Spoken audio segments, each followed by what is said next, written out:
NDTV के दर्शकों का एक बार फिर से स्वागत है।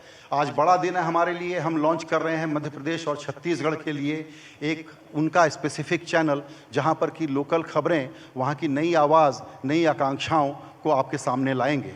आपको पता है कि एनडीटीवी खबरों की दुनिया में भरोसे का, विश्वास का दूसरा नाम है। इसी प्रकार एक बदलाव ये आया है कि एनडीटीवी की जो अब नई ओनरशिप और नया मैनेजमेंट है वो एएमजी मीडिया नेटवर्क के पास है, जो अडानी इंटरप्राइजेज लिमिटेड की एक सब्सिडरी है। और आपको ये भी पता है कि इंफ्रास्ट्रक्चर के क्षेत्र में, नेशन बिल्डिंग के क्षेत्र में अडानी ग्रुप जो है ये भरोसे का दूसरा नाम है।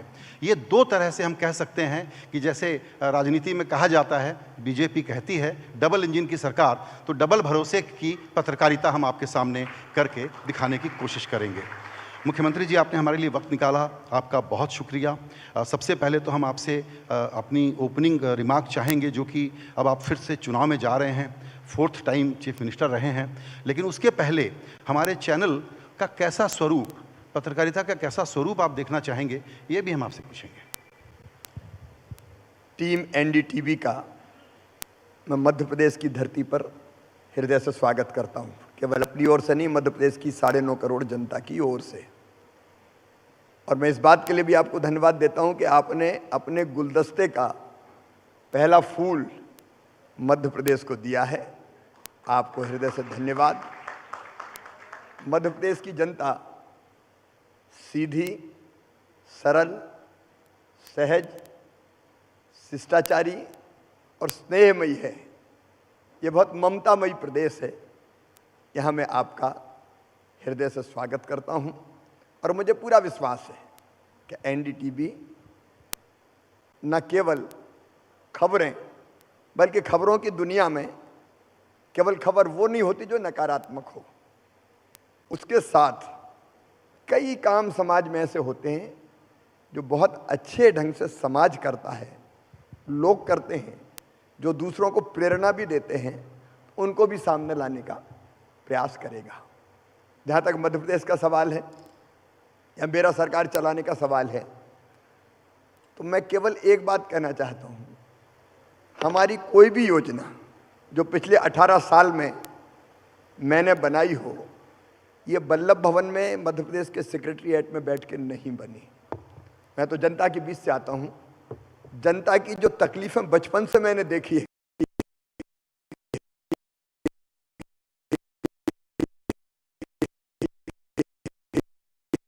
लाडली लक्ष्मी मेरे मन में कसक थी कि गांव में मैं देखता था बेटा और बेटी के बीच भेद किया जाता था। बेटे का जन्म हो तो खुशियां मनाई जाए, बधाई गाई जाए, मिठाई बांटी जाए, परिवार प्रसन्न हो जाता था। और बेटी अगर पैदा हो गई तो कई बार माँ का चेहरा भी उतर जाता था। बिटिया को बोझ मानते थे। और तब जब मैंने एक छोटे से कार्यक्रम में, मैं बहुत छोटा था, जब ये कहा कि नहीं बेटी को भी आने दो, बेटी के बिना दुनिया नहीं चलती, तो एक बूढ़ी अम्मा ने कहा कि बेटी को आने दो, बेटी को आने दो, बात तो बड़ी बड़ी कर रहा है, लेकिन बेटी आ गई और बड़ी हो गई तो शादी में दहेज का इंतजाम क्या तू करवाएगा? बात करना बहुत सरल है।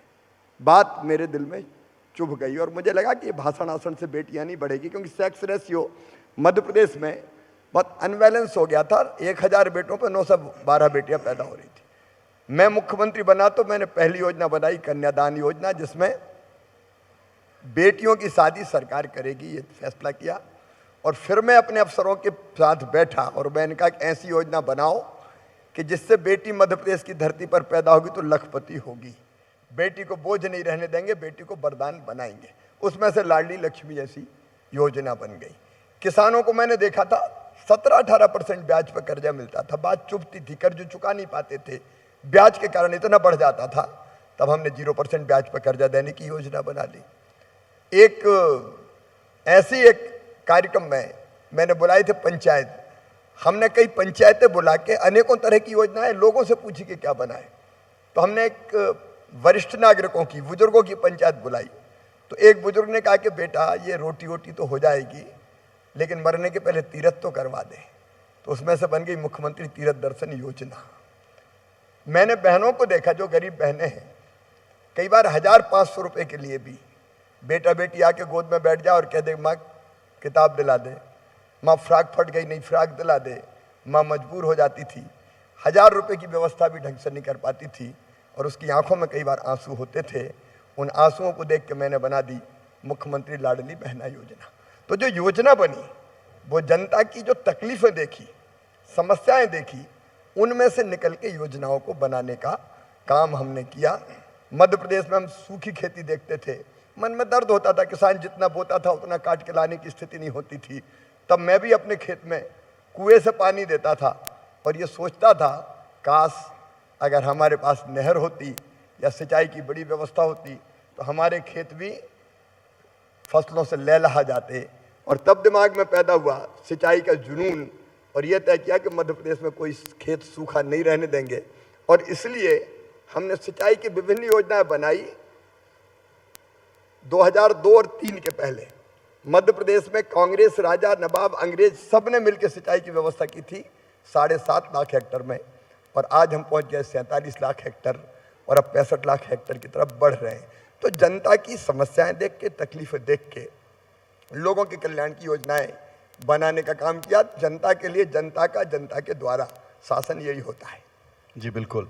आपने जो थीम, सबसे बड़ी ओवरआर्चिंग थीम रखी है महिला सशक्तिकरण की, उस पर हम आपसे कुछ और चर्चा करेंगे, दूसरे सवाल भी पूछेंगे। आज जो चैनल लॉन्च हुआ है उसकी एक झलक हम आपको दिखाना चाहते हैं, यही आपके लिए उद्घाटन का मौका है।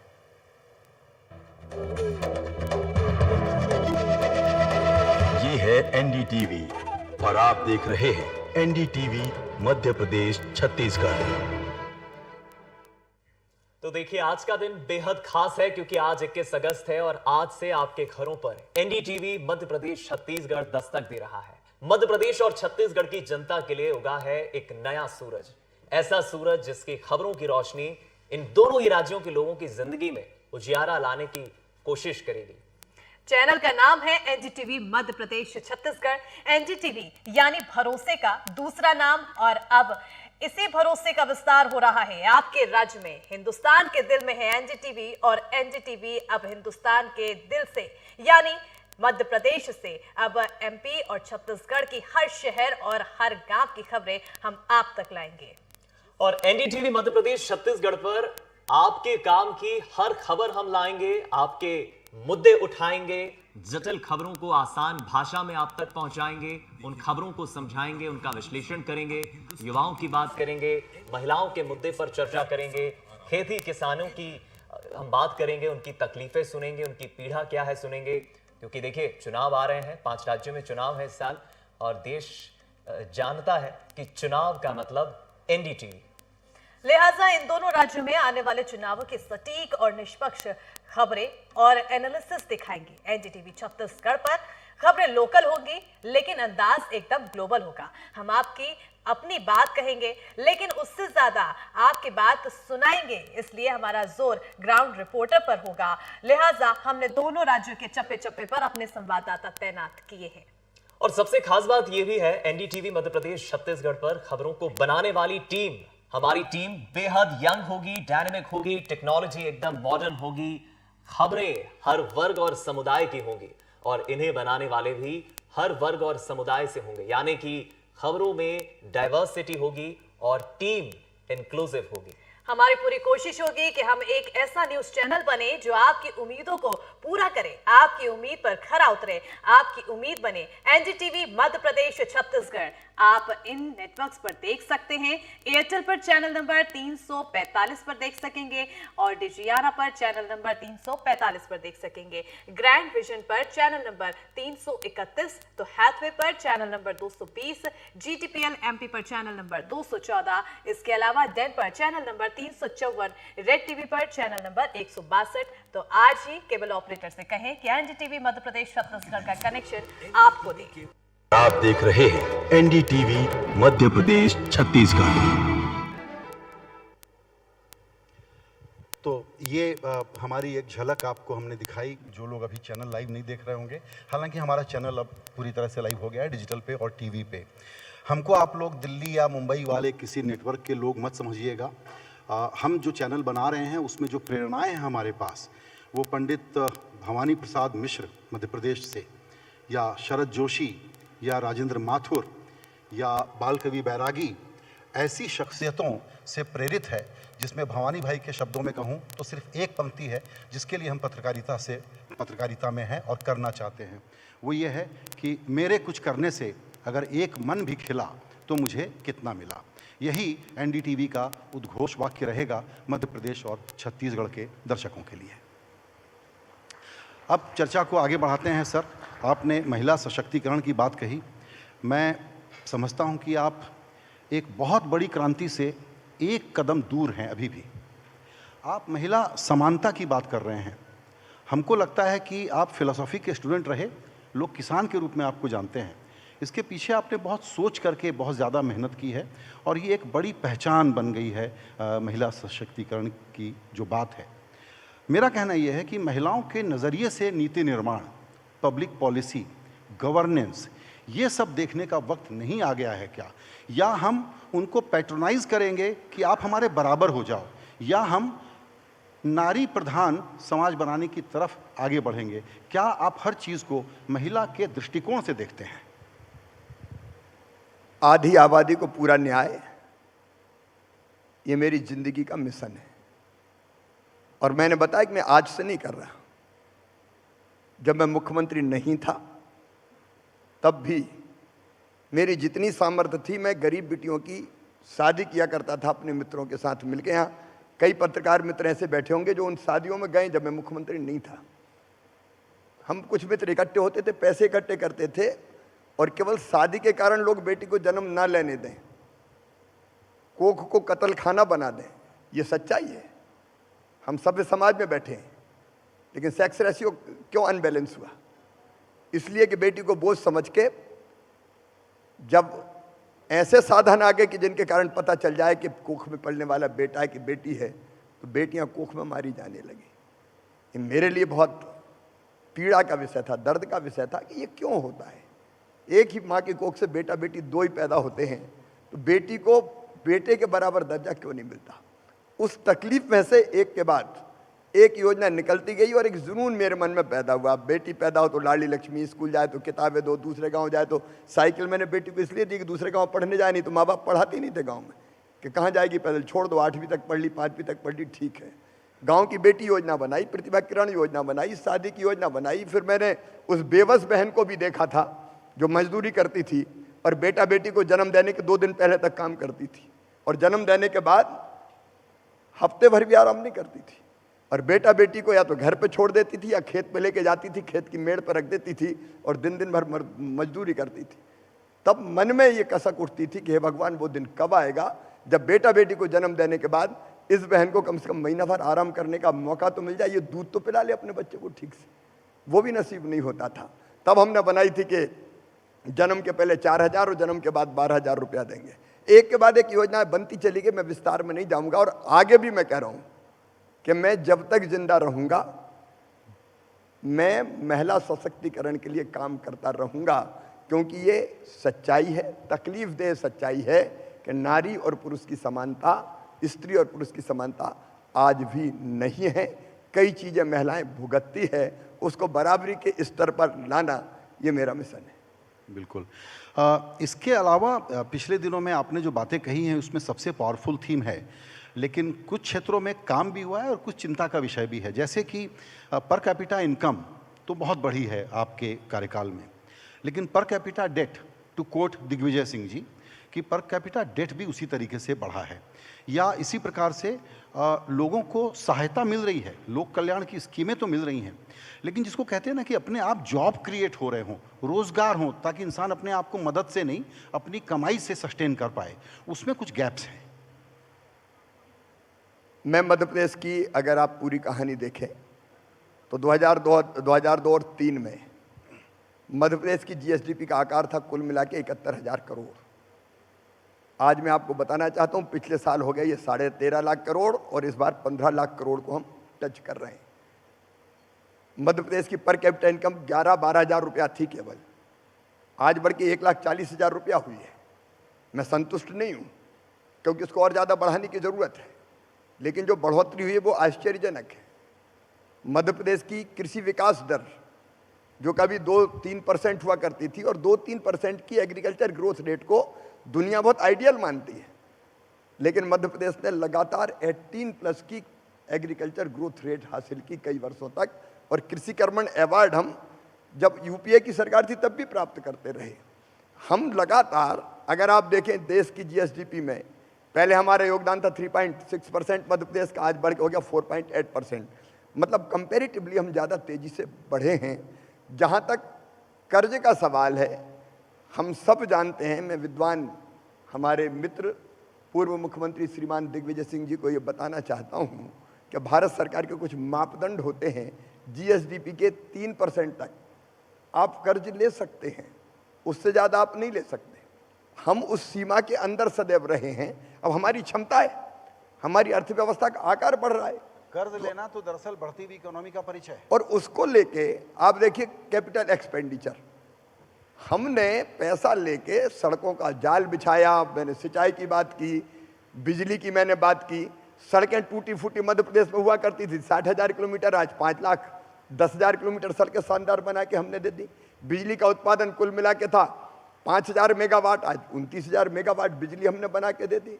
सिंचाई की बात मैंने आपको बताई ही। इंफ्रा के क्षेत्र में लगातार जो काम हो रहे हैं, सीएम राज स्कूल बन रहा है, मेडिकल कॉलेज बन रहा है, मेट्रो रेल आ रही है, हाईवेज बन रहे हैं, एक्सप्रेस वेज बन रहे हैं, अलग अलग तरह के निर्माण के काम हो रहे हैं। कैपिटल एक्सपेंडिचर मध्य प्रदेश का, जो तब जब दिग्विजय सिंह जी मुख्यमंत्री हुआ करते थे 2-2.5 हज़ार करोड़ रुपया हुआ करता था, उसको बढ़ा के इस साल हम 56,000 करोड़ के पार ले गए। हमने लाडली बहना योजना भी बनाई, 1,000 रुपया बहनों के खाते में डाल रहा हूँ और उसको बढ़ाऊंगा भी, क्योंकि वो मेरा मिशन है। लेकिन हमने कैपिटल एक्सपेंडिचर भी और ज़्यादा बढ़ाया। ऐसा नहीं कि हमने निर्माण के काम रोक दिया और कह दिया आप कुछ है ही नहीं, बाकी कुछ करेंगे नहीं, खजाना खाली है। हमने कैपिटल एक्सपेंडिचर भी लगातार बढ़ाया ताकि जॉब्स भी क्रिएट हो सकें। और दूसरी तरफ आपने नौजवानों को रोजगार की बात कही, 4 मोर्चों पे हम काम कर रहे हैं। नंबर 1 सरकारी नौकरियां, उसकी सीमा होती है, लेकिन 1 लाख भर्तियों का अभियान हमारा चल रहा है। 53,000 हो चुकी है, बाकी की परीक्षाएं जारी है, वो हम पूरा कर रहे हैं। उसके बाद 50,000 हम फिर निकाल लेंगे। नंबर 2 सेल्फ एम्प्लॉयमेंट के लिए हमने कई तरह की योजना बनाई। प्रधानमंत्री जी की प्रधानमंत्री रोजगार सृजन कार्यक्रम से लेकर मुद्रा लोन की योजना, मुख्यमंत्री उद्यम क्रांति जैसी योजनाएं, हर महीने हम 3 लाख बेटे बेटियों को स्वरोजगार के लिए लोन देते हैं, जिसमें गारंटी भी कई की सरकार लेती है, इंटरेस्ट सब्सिडी भी देती है, और ये मिल रहा है प्रैक्टिकली। महीने में 1 दिन रोजगार दिवस होता है, मैं खुद जाता हूँ और वो लोन सारे बैंक देते हैं। बाकी फॉर्मेलिटीज भी हम पूरी करते हैं। नंबर 3, हमने जो निवेश मध्य प्रदेश में आ रहा है, industrial growth rate Madhya Pradesh की 24% है। पहले कभी 1-2% हुआ करती थी, 24% निवेश मध्य प्रदेश में लगातार आ रहा है, उसके कारण भी रोजगार मिल रहा है। और चौथी चीज, हमने एक चीज बताई, देखिए एक बड़ा लोक लुभावन नारा है, हम बेरोजगारी भत्ता देंगे, हम बेरोजगारी भत्ता देंगे। नौजवानों को क्यों मूर्ख बनाते ये कहने वाले, क्योंकि बनाते भी ये बेरोजगारी भत्ता देने की योजना तो इतने बैरियर्स लगा देते हैं कि मिले ही नहीं उसको। कितने राज्यों ने कितने बच्चों को दिया बेरोजगारी भत्ता, कोई बता दे जो बेरोजगारी भत्ते की बात करते हैं। अरे चिड़िया अपने बच्चों को घोंसला नहीं देती, पंख देती है ताकि वो ऊंची उड़ान भर सके। ये 1,000-2,000 रुपए का बेरोजगारी भत्ता काम आएगा क्या?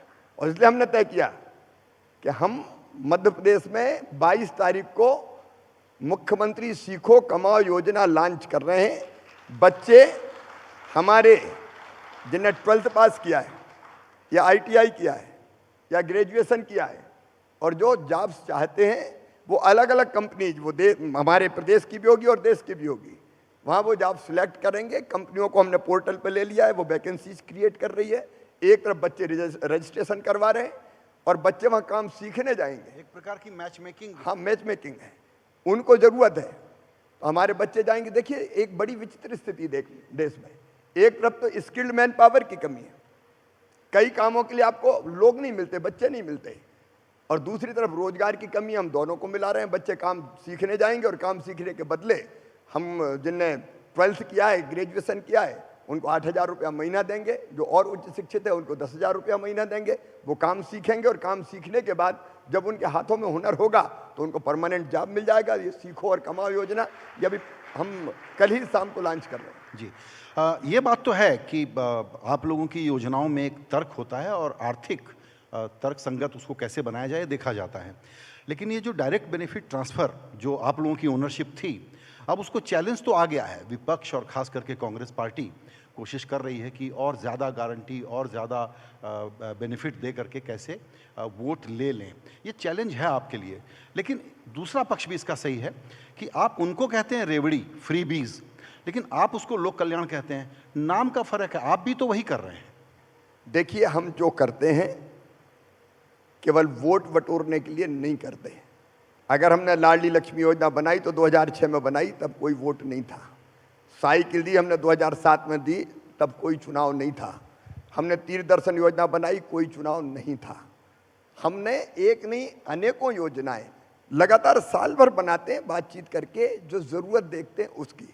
वोट लेने के लिए हम कुछ भी दे देंगे, सारी चीज़ें फ्री बांट देंगे, उसको आप फ्री बीज कह सकते हैं। लेकिन लोगों की आवश्यकता को ध्यान में रख के तर्क संगत तरीके से अगर कोई योजना बनाते हैं तो वो उनकी आवश्यकताओं को पूरी करते हैं। जी, अब थोड़े से पॉलिटिकल प्रश्न लेना चाहूँगा आपसे समय की मर्यादा को देखते हुए। वो ये है कि इस बार का चुनाव मध्य प्रदेश का खास करके बहुत ही महत्वपूर्ण और गंभीर हो गया है। लोकसभा चुनाव के पहले लोकसभा की कमेंट्री, नैरेटिव सब सेट हो जाए, उसके लिए मध्य प्रदेश में आपका फिर से सफल होना, जो कि 20 से 25 साल का कार्यकाल जिसको आप एम कर रहे हैं, वो बड़ा ज़रूरी होगा। और जाहिर है कि इतनी जब 4 बार की इनकम्बेंसी हो तो थोड़ा सा आप फटीग फैक्टर कह लें, बदलाव की इच्छा कह लें, नाराज़गी नहीं होने के बावजूद, ये नेचुरल प्रोसेस है। ऐसी क्या बात है जो आप कहेंगे लोगों को और आपको लोग दम लगा करके वोट देंगे, और ऐसा नहीं कि बहुमत के थोड़ा नीचे छोड़ दें? संजय जी, मैं यहाँ से जाऊँगा शिक्षकों को नियुक्ति पत्र बांटने 5800 को, और उसके बाद मैं सीधे जा रहा हूँ पिछौर। मेरी एनडीटीवी से प्रार्थना है कि पिछौर के मेरे कार्यक्रम को लाइव देख लें, आपको अंदाज हो जाएगा कि मैदान में स्थितियाँ क्या है। ये कमरों में बैठ के, दिल्ली और भोपाल के कमरों में बैठ के कुछ लोग बात करते रहे एंटी कन्वेंसी और एंटी इनकम्बेंसी और फलाना और ढिमका, अटीक और फटीक, इसकी मुझे चिंता नहीं है। आज तो मेरे पिछौर का कार्यक्रम आप देख लो, आप अंदाज लगा लोगे। बिल्कुल। इस बार एक और चीज़ें हुई। आपके यहाँ स्थापित तरीके हैं कि उम्मीदवार कब घोषित होंगे, कैसे होंगे। अभी चुनाव का ऐलान बाकायदा हुआ नहीं और मध्य प्रदेश के 39 उम्मीदवार घोषित हो गए। इसका हम क्या मतलब निकालें? मतलब साफ है, हम रिकॉर्ड बहुमत बना के सरकार बनाना चाहते हैं, उसमें कोई कसर नहीं छोड़ेंगे। तैयारी हमारी परफेक्ट है। वो कहते हैं उसके पहले हम कर देते हैं। बिल्कुल। मेरा एक सुझाव है आपके लिए। मुझे लगता है कमलनाथ जी पर आपको एक मुकदमा करना चाहिए। वो इसलिए कि वो आपके प्रतीकों का, बजरंगबली का भक्त बता के अपहरण करने की कोशिश कर रहे हैं। कर्नाटक चुनाव के बाद गदा लेकर के घूम रहे हैं। You should object to it. देखिए, ये एक बहुत बड़ी सफलता मैं मानता हूँ कि जो राम का नाम लेने से डरते थे वो आज रोज हनुमान चालीसा का पाठ कर रहे हैं। संकट कटे मिटे सब पीरा, जो सुमरे हनुमत बलवीरा। ये भारत की राजनीति में एक बड़ा परिवर्तन आया है। तथाकथित धर्मनिरपेक्षतावादी जो हिंदू का नाम लेते ही डरते थे कि लोग कहेंगे बड़ा संकीर्ण है, अब वो हिंदुत्व हिंदुत्व चिल्ला रहे हैं और मुख्य धारा में आके मिले हैं। ये जनता ने करके दिखा दिया। इसलिए हाथ में त्रिशूल भी होता है, अब डमरू भी होता है, माला भी होती है, और ओम नमः शिवाय का जाप भी लोग कर रहे हैं। हम तो इससे आनंदित और प्रसन्न हैं। हम तो पहले से ही करते चले आ रहे हैं। तो आप ये कैसे कहेंगे कि भाई ये कार्बन कॉपी है, इधर ही रहना? नहीं, मैं तो चाहता हूं ये सर्वव्यापी हो। इसमें क्या दिक्कत है? ये उस समय वोट के लालच में डरते थे कि अगर हिंदू की बात करेंगे तो क्या है, बड़ा संकीर्ण है, हिंदू हिंदू कर रहा है। अब उनकी आंखें खुल गई है और ये चमत्कार हुआ है मोदी जी के नेतृत्व में। देखिए, भारत अत्यंत प्राचीन और महान राष्ट्र है। हमारी संस्कृति, हमारे जीवन मूल, हमारे परंपराएं, हमारा दर्शन, हमारे महापुरुष। अब ये वो देश है जिसने आज नहीं हजारों साल पहले कहा एकम सद विप्रा बहुधा वदंती। ये वो धरती है। संयुक्त राष्ट्र संघ तो बना द्वितीय विश्व युद्ध के बाद, जिसने कहा कि नहीं पूरी दुनिया में युद्ध ना हो, लेकिन भारत ने हजारों साल पहले कह दिया अयम निजम परावेत्ति गणना लघुचे सामुदार चरता नाम तू वसुदैव कुटुंबकम। सारी दुनिया एक परिवार है। अरे हम तो बरसों से कहते चले आ रहे हैं, जियो और जीने दो, आत्मवत सर्वभूतेषु, सिया राम मैं सब जग जानी। ये मूल है। और इसको अगर कोई स्वीकार कर ले तो ये प्रसन्नता की बात है, लेकिन केवल चुनाव के लिए स्वीकार करने से काम नहीं चलेगा। जी बिल्कुल। मेरी आपसे एक पर्सनल शिकायत है सर, और वो ये है कि आपका जो स्वाभाविक बरसों बरस से लोकसभा की तकरीर से लेके अब जब आप राज्य चला रहे हैं तो सारी जनता कहती है कि आप बहुत ही मनमोहक, मृदुभाषी, साइकिल वाले मामा हैं। आपको ये बुलडोज़र बाबा बनने का क्या शौक चढ़ा? मैं आपको बताऊं, मैं 2005 के अंत में मुख्यमंत्री बना, तब मध्य प्रदेश में 3 समस्याएं थी। एक, डकैतों का आतंक था। ग्वालियर चंबल में बॉलीवुड में फिल्में बनती थी हर साल, चंबल की कसम और पता नहीं कौन कौन सी, डाकू सुल्ताना। हमने उस समय कहा था कि मध्य प्रदेश, मैंने ग्वालियर जाके बैठक की थी, अगर पत्रकार मित्रों को याद हो, ग्वालियर बैठ के जाके मैंने बैठक की थी और मैंने कहा था मध्य प्रदेश की धरती पर या तो डाकू रहेंगे या शिवराज रहेगा, दोनों एक साथ नहीं रह सकते।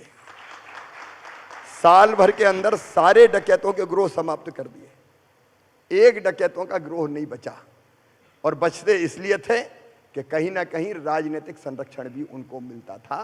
पूरी तरह से डकैत समाप्त हो गए। हमने नक्सलवाद को सीमित कर दिया, बालाघाट के आगे नहीं बढ़ पाया। एक जमाना था 2003 के पहले, जब एक सिटिंग मिनिस्टर थे, उनकी गर्दन काट के नक्सलवादी ले गए थे, वो जमाना भी था। सिमी के नेटवर्क को पूरी तरह से ध्वस्त करने का काम किया। तो सज्जनों के लिए फूल से ज्यादा कोमल और दुष्टों के लिए वज्र से ज्यादा कठोर, ये हमारा ध्येय वाक्य है। जनता के लिए तो फूल से ज्यादा कोमल है, लेकिन डाकुओं का क्या करेंगे, नक्सलियों का क्या करेंगे, अपराधियों का क्या करेंगे, माफियाओं का क्या करेंगे? अगर कोई दुराचार करता है किसी बेटी के साथ तो क्या उसको फांसी का फंदा उसके गले में नहीं डलना चाहिए? मध्य प्रदेश पहला राज्य जिसने तय किया कि ऐसे दुराचारी को फांसी की सजा मिलेगी, कानून बनाया हमने, और बुलडोजर भी चलेगा। इसमें दिक्कत क्या है? जो अपराधी है उनके ऊपर चलता है। जी। अब एक दो आखिरी सवाल और आपसे, जिसमें कि जाहिर है कि ये पत्रकारी ये जिज्ञासा है, वो ये कि सभी पार्टियां इंटरनल सर्वे वगैरह कराती हैं, तो ज़रा ये अंदाज़ दे सकें कि इस बार के चुनाव में आपको कितनी सीटें मिलेंगी? आपका इंटरनल सर्वे क्या बता रहा है? मैं ज्योतिषी नहीं हूँ, लेकिन मैं पूरे विश्वास के साथ ये कहता हूँ कि अब तक के सारे रिकॉर्डों को तोड़ के भारतीय जनता पार्टी ऐतिहासिक विजय प्राप्त करेगी। और ये मैं केवल यहाँ बैठ के नहीं कह रहा हूँ, ये मैं तो 24 घंटे जनता ही में रहता हूँ, अब भी जनता ही में जा रहा हूँ। जनता के प्यार, स्नेह और समर्थन के आधार पर कह रहा हूँ। तो एक और तरीका होता है बीजेपी का, वो होता है कि वोट कटवाने का। क्या मैं आपसे ये आशा कर सकता हूँ कि आपको हैदराबाद वाले जो साहब हैं, ओवैसी साहब, उनकी ज़रूरत नहीं पड़ेगी, दिल्ली के आम आदमी पार्टी की ज़रूरत नहीं पड़ेगी, और यूपी से लाडली बहना मायावती की ज़रूरत नहीं पड़ेगी कि कांग्रेस का वोट काटें और आपका वोट शेयर बचा लें? आम आदमी पार्टी और कांग्रेस तो गलवैया डाल के साथ साथ है। पहले भले एक दूसरे को गाली देते हों, लेकिन अब मोदी जी के समर्थन की जो लहर देख रहे हैं तो विरोधी विचारों वाले भी गलवैया डाल के साथ साथ घूम रहे हैं। तो ये तो वो विचार करें। भारतीय जनता पार्टी चुनाव सॉरी, इस पे मैं थोड़ा सा एक फैक्ट, सिर्फ गुजरात में गलबहियाँ इनके साथ है, लेकिन डैमेज कांग्रेस को किया आम आदमी पार्टी ने गुजरात के चुनाव में। अब ये कांग्रेस और आम आदमी पार्टी सोचे, भारतीय जनता पार्टी विकास और जनता के कल्याण के मुद्दे पर चुनाव लड़ेगी। हमने जो काम किया है उसको लेके हम जनता के बीच में जाएंगे। बिल्कुल। आपका व्यस्त कार्यक्रम है, इसलिए हम ज़्यादा समय आप दे नहीं पा रहे हैं, वरना हमारे पास सवालों की लिस्ट तो लंबी थी। नहीं, अब तो एनडीटीवी यहाँ परमानेंट है, तो मिलते रहेंगे बीच में। बिल्कुल बिल्कुल। अब एनडीटीवी हमारे तरफ से आपको यही बताना है कि हम सचमुच रीजनल चैनल के जो तौर तरीके हैं कवरेज के, उसको बहुत बड़े पैमाने पर बदलना चाहते हैं, और कोशिश करेंगे कि बिल्कुल ही एक नया पॉजिटिव सकारात्मक तरीका क्या हो सकता है जर्नलिज्म का, जिसमें जन रुचि और जनहित, सिर्फ ये 2 शब्द हमारे दिमाग में रहेंगे कि इसके लिए काम करना है। आपका बहुत शुक्रिया, और आपको अगली चुनावी सफलता के लिए हमारी तरफ से भी बहुत शुभकामनाएं। बहुत बहुत धन्यवाद संजय जी। पूरी टीम एनडीटीवी को मैं स्वागत भी करता हूं और बहुत बहुत शुभकामनाएं देता हूं। बहुत बहुत शुभकामनाएं आपको और सभी मित्रों को। कभी कभी क्रिटिसाइज करेंगे तो डांट तो नहीं पड़ेगी? नहीं नहीं, निंदक नियरे राखिए आंगन कुटी छवाए। Perfect. Thank you so much sir.